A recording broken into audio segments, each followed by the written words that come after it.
السلام علیکم ورحمۃ اللہ وبرکاتہ۔ شیخ کامل واصل باللہ فنا فی الرسول فضیلت الشیخ حضرت غلام رضا العلوی والقادری والشاذلی رحمۃ اللہ تعالی علیہ، جو شاذلی سرکار یا علوی سرکار کے نام سے معروف ہیں، اور جن کا آستانہ عالیہ پنڈی شریف میں رہا، اور اب آپ کا مزار اقدس بھی پنڈی شریف کے اندر ہے۔ اللہ رب العزت آپ کی قبر پہ کروڑوں رحمتوں کا نزول فرمائے۔ آپ کی ذات اقدس کے حوالے سے میں اپنی محبت کا اظہار ان ویڈیوز کے اندر کر رہا ہوں کہ جب میں آپ کے دامن سے وابستہ ہوا تو آپ نے کس طریقے سے میری تربیت کی غیر محسوس انداز میں، اور مجھے بے شمار ایسے معاملات سے بچایا کہ جو میری دنیا کے لیے اور میری آخرت کے لیے بہتر نہیں تھے۔ تو اسی سلسلے کی آج یہ 5ویں ویڈیو ہے۔ جو دوست احباب ان ویڈیوز کو دیکھنا چاہتے ہیں وہ میرے چینل یوٹیوب چینل شاذلی میڈیا پر جا کر دیکھ سکتے ہیں، ورنہ آڈیو تو واٹس ایپ کے ذریعے سے میں سینڈ کر ہی دیتا ہوں دوست احباب کو۔ تو جس وقت شیخ محترم رحمۃ اللہ تعالی علیہ نے مجھے بیعت کی سعادت سے ہمکنار فرمایا، تو اس کے بعد میرے لیے سب سے اہم یہ تھا کہ میں آپ کی تعلیمات سے کس طریقے سے روشناس ہو سکتا ہوں۔ شیخ محترم رحمۃ اللہ تعالی علیہ کو خاص نشست نہیں فرماتے تھے، مریدین کی تربیت کے حوالے سے الگ سے کوئی نشست نہیں ہوتی تھی، بلکہ اس کے لیے جمعۃ المبارک ہی تھا۔ اب جمعۃ المبارک کے دوران ہی ملفوظات سے نوازتے تھے، اور میرے سامنے رکاوٹ یہ تھی کہ میں خود جمعہ پڑھاتا تھا، تو جمعے والے دن حاضری دینا میرے لیے انتہائی مشکل تھا۔ لیکن گاہے بگاہے شیخ محترم رحمۃ اللہ تعالی علیہ کی بارگاہ میں حاضری ہوتی، جمعہ کی ڈیوٹی کسی کے لگا کر کبھی کبھار ہم حاضر ہوتے، اور جمعۃ المبارک بھی پڑھتے، آپ کے ملفوظات سنتے، تعلیمات سے آگاہی حاصل کرتے، اور پھر اس کے بعد خصوصی نوازش فرماتے آپ رحمۃ اللہ تعالی علیہ کے اوپر کمرے کے اندر آپ نشست فرماتے ہمارے ساتھ، اور وہاں پر بھی بے شمار باتوں سے ہمیں آگاہی ہوتی کہ آپ کی تربیت کیا ہے، آپ کے ملفوظات کیا ہیں۔ بے شمار موقع ایسے آئے کہ جہاں پر شیخ محترم رحمۃ اللہ تعالی علیہ نے اس طریقے سے ہمیں تعلیمات دیں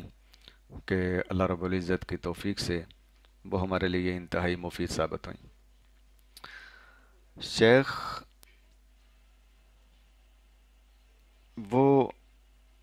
طبیب حاذق کی طرح ہوتا ہے، اور میں نے محسوس کیا کہ شیخ محترم رحمۃ اللہ تعالی علیہ وظائف کے حوالے سے یا جو معمولات ہیں ڈیلی کے ان کے حوالے سے حکم نہیں صادر فرماتے تھے مریدین کو، بلکہ اپنا کردار، اپنا عمل ان کے سامنے پیش کرتے تھے، تاکہ اگر کسی کے اندر یہ جذبہ ہے تو وہ اس عمل سے اپنے لیے سبق حاصل کرے۔ اور یہیں خوبصورت طریقہ ہوتا ہے کسی شیخ کا اور کسی مربی کا کہ وہ اپنے مریدین کو اور اپنے متابعین کو مجبور کرنے کے بجائے وہ ان کے اندر شوق کو اجاگر کرے، کیونکہ جو کام شوق اور محبت سے کیا جاتا ہے اس کی کیا بات ہوتی ہے۔ تو اسی سلسلے میں ایک بار ہم شیخ محترم رحمۃ اللہ تعالی علیہ کی بارگاہ میں بیٹھے ہوئے تھے اوپر کمرے کے اندر جامع مسجد مٹکال پنڈی شریف میں، تو شیخ محترم رحمۃ اللہ تعالی علیہ نے جو درود تازی ہے، درود ناریہ، درود نوریہ یا بڑا درود پاک جس کو کہتے ہیں، اس درود پاک کی شرائط اور اس کے فضائل کے حوالے سے گفتگو فرمائی، اور اس میں आपने बताया कि इसकी तादाद जो है वो ये है कि एक नशिस्त के अंदर 4444 मरतबा पढ़ा जाए, और शराइत इसकी ये हैं कि बंदा बावुज़ू रहे, एक नशिस्त के अंदर पढ़े, वो उठे ना, उसकी नशिस्त जो है वो तब्दील ना हो। अब ज़ाहिर है ये दुरूद पाक बड़ा दुरूद पाक है,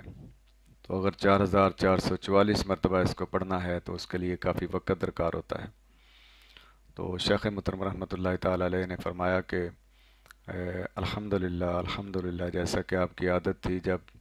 अपने हवाले से कोई बात करते थे तो सबसे पहले अल्लाह पाक का शुक्र अदा करते, फिर उसके बाद तहदीस नेमत का ज़िक्र करते कि वम्मा बिनिअमति रब्बिका फ़हद्दिस के तहत, और फिर इस बात का इजहार भी फरमाते कि मैं ये बात किसी तकब्बुर और फ़ख्र और रियाकारी की वजह से नहीं कर रहा हूँ, बल्कि सिर्फ़ और सिर्फ तहदीस नेमत के तौर पर कर रहा हूँ। तो आपने ये बताया कि अल्हम्दुलिल्लाह अल्हम्दुलिल्लाह, मैंने कई बार रियाजुल जन्ना में बैठकर इसका विर्द किया है, और ये बहुत बड़ी सआदत है। रियाजुल जन्ना आप जानते हैं कि मस्जिद नबवी शरीफ के अंदर सरकार सल्लल्लाहु अलैहि वसल्लम की कब्र अनवर और आपके मिंबर शरीफ के दरमियान वाली जगह को रियाजुल जन्ना कहते हैं। ये जन्नत का एक टुकड़ा है ज़मीन पर जो अल्लाह पाक ने सरकार के कदमों की निस्बत से हमें अता फरमाया। और वो अच्छा दौर था। उस वक़्त जो है वो वहाँ से उठाते नहीं थे,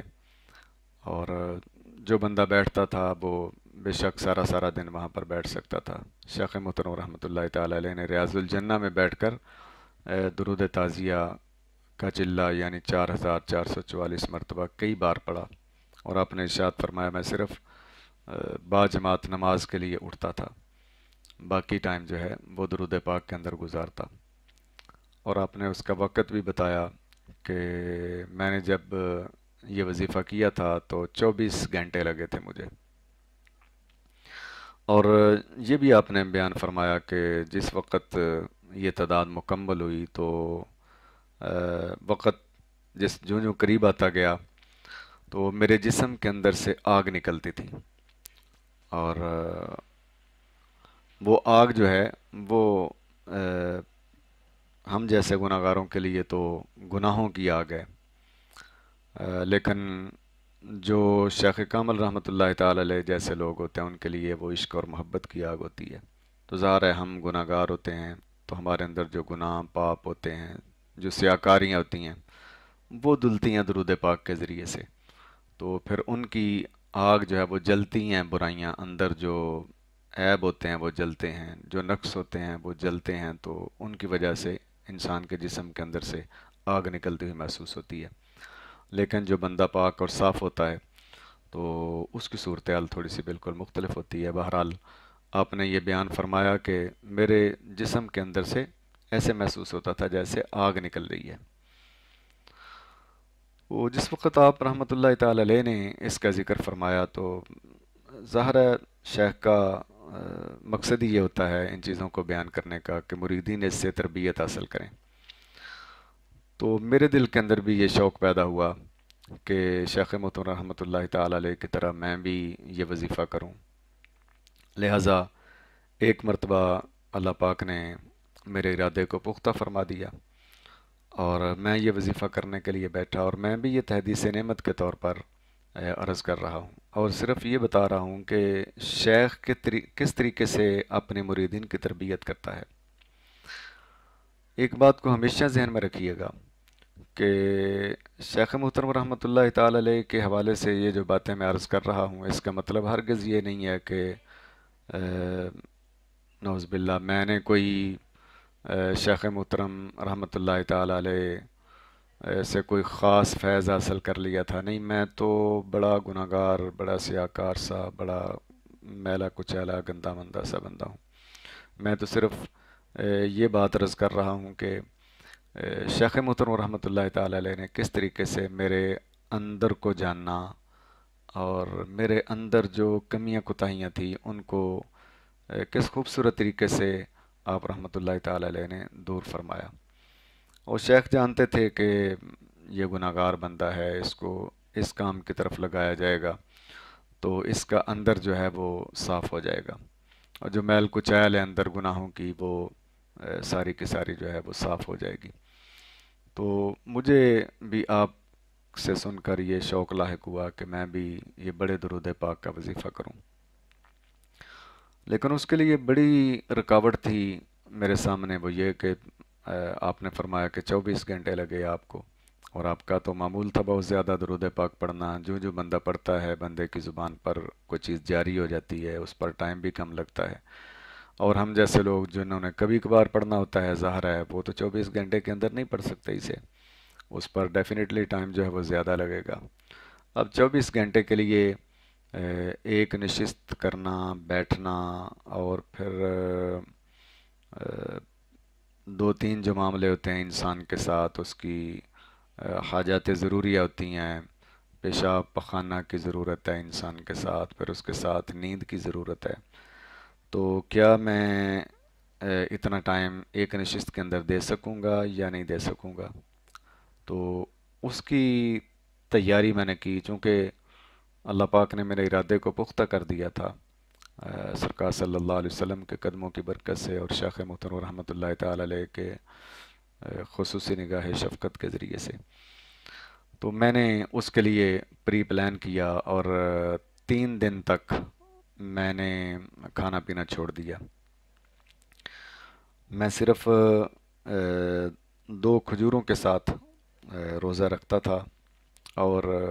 2 کھجوروں کے ساتھ روزے کو افطار کرتا تھا، اور آدھا گلاس پانی سحری کے وقت اور آدھا گلاس پانی افطاری کے وقت پیتا تھا۔ تو 3 دن میں نے روزہ رکھا، اور اس وظیفے کی میں نے تیاری کی، اور پھر اس کے بعد الحمدللہ وہ وقت آیا کہ میں درود تعزیہ کا وظیفہ کرنے کے لیے بیٹھا۔ اللہ پاک نے بڑا فضل کیا کہ شیخ محترم رحمۃ اللہ تعالی علیہ کی نگاہ شفقت کے ساتھ میں وہ وظیفہ کرنے میں کامیاب ہوا، اور مجھے یہ وظیفہ مکمل کرنے میں 27 گھنٹے لگے تھے۔ اور جو شیخ محترم رحمۃ اللہ تعالی علیہ نے فرمایا کہ جو جو وہ وظیفہ مکمل ہونے کے قریب آتا تھا تو میرے جسم سے آگ نکلتی تھی، وہ کیفیت بڑی شدت کے ساتھ میں نے بھی محسوس کی اپنے جسم کے اندر۔ قضاء حاجت کے حوالے سے تو مجھے کوئی مسئلہ نہیں بنا کہ مجھے اس کی ضرورت پیش نہیں آئی، الحمدللہ بڑا معاملہ کنٹرول رہا، چونکہ 3 دن میں نے انتہائی کم خوراک کھائی تھی اور پانی بہت کم پیا تھا، تو اس کی وجہ سے نہ تو پیشاب کا مسئلہ بنا نہ پخانے کا مسئلہ بنا، اس کی حاجت نہیں رہی۔ لیکن نیند نے آخری 2 گھنٹے کے اندر بڑا زبردست حملہ کیا مجھ پر، اور وہ میں ہی جانتا ہوں کہ وہ 2 گھنٹے میں نے کس طریقے سے گزارے، لیکن الحمدللہ الحمدللہ ثم الحمدللہ کہ میں اللہ پاک کے فضل سے کریم آقا صلی اللہ علیہ وآلہ وسلم کے قدموں کی برکت سے اور اپنے شیخ محترم کی نگاہ شفقت کے سبب وہ وظیفہ مکمل کرنے میں الحمدللہ کامیاب ہوا۔ اللہ پاک نے اس وظیفے کا بڑا فیض بھی مجھے عطا فرمایا، میرا اندر جو ہے وہ بڑی حد تک صاف ہوا، اور من جو ہے اس کو کافی حد تک طہارت نصیب ہوئی، اور بڑے معاملات میرے جو ہیں وہ اس درود پاک کے ساتھ بہتر ہوئے۔ میں نے یہ بات جو ہے وہ کبھی کسی کو نہیں بتائی، میں تو اس بات کا اظہار کر رہا ہوں کہ ہمارے شیخ محترم رحمۃ اللہ تعالی علیہ کس طریقے سے ترغیب دے کر اور شوق دلا کر ہمیں عبادات کی طرف مائل فرماتے تھے۔ یہ آپ رحمۃ اللہ تعالی علیہ کا بڑا خوبصورت طریقہ تھا، اور ایک شیخ کو ایسا ہی کرنا چاہیے کہ بجائے اس کے کہ وظیفہ دیا جائے کسی خاص بندے کو کہ یہ وظیفہ کرو، انہیں شوق دلایا جائے، ان میں سے جس کے اندر شوق ہے، ذوق ہے، اور جو اس قابل سمجھتا ہے اپنے آپ کو، وہ اپنی ہمت کو آزما کر دیکھ لے۔ تو الحمدللہ رب العالمین اس کے علاوہ بھی شیخ محترم رحمۃ اللہ تعالی علیہ درود پاک کا بہت زیادہ ذکر فرماتے اور بتاتے کہ آپ کس طریقے سے کثرت کے ساتھ درود پاک پڑھتے ہیں۔ تو الحمدللہ آپ کی زبان اقدس سے سن سن کر दरूद पाक का एक ज़ौक़ जो नसीब हुआ। वैसे अल्हम्दुलिल्लाह बचपन से मैं दरूद पाक की कसरत करता रहा हूँ, लेकिन उसके लिए कोई टाइम मखसूस नहीं था। शेख मुतनव्विर रहमतुल्लाहि ताला अलैह की निस्बत के बाद उसका टाइम जो है वो मखसूस हो गया। और अल्हम्दुलिल्लाह अल्हम्दुलिल्लाह के असर से लेकर मगरिब तक जब से शेख मुतनव्विर रहमतुल्लाहि ताला अलैह से सुनकर मैंने ये मामूल बनाया, तो अक्सर औक़ात और ज़्यादातर दिनों में अल्लाह ताला मुझे ये तौफ़ीक़ अता करता है कि मैं असर से लेकर मगरिब तक दरूद पाक का वजीफ़ा करता हूँ। और यकीन जाने कि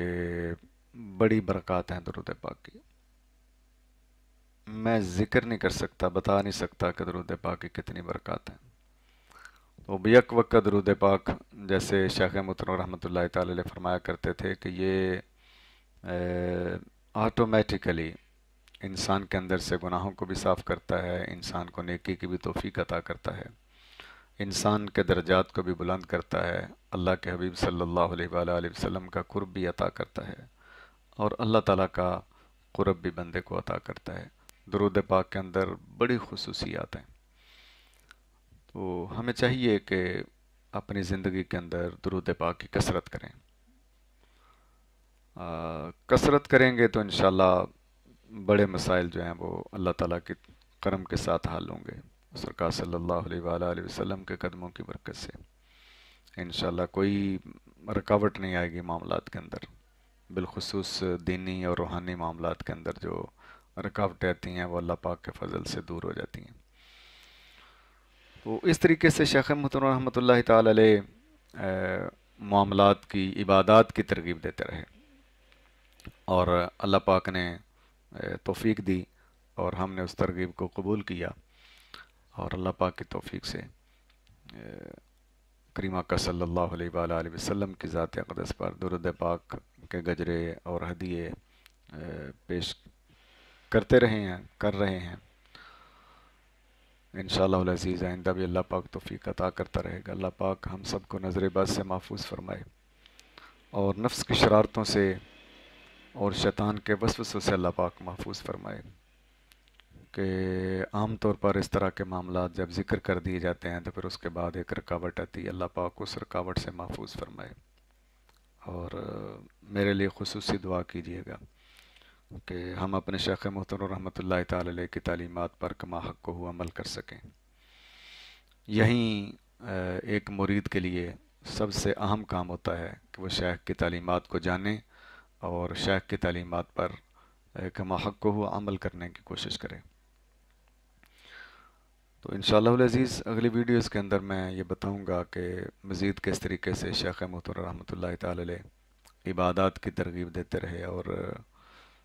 इबादात का सिलसिला जो है उसकी फिर निगरानी फरमाते और मामलात किस तरीके से आप निगरानी फरमाते। तो दुआ है कि रब्बुल ज़ुल जलाली वल इकराम शेख मुहतरम रहमतुल्लाहि ताला अलैह के फैज़ को हमारे लिए जारी व सारी फरमाए और अल्लाह पाक आपके दर्जात को इतना बुलंद करे कि जिस तरीके से आप करीम आका सल्लल्लाहु अलैहि वसल्लम से मोहब्बत करते रहे और आपसे मोहब्बत का इजहार करते रहे, अल्लाह ताला वो मुकाम और कुर्ब की वो मंजिलें हमारे शेख मुहतरम रहमतुल्लाहि ताला अलैह को अता फरमाए। अस्सलामु अलैकुम व रहमतुल्लाहि व बरकातहू।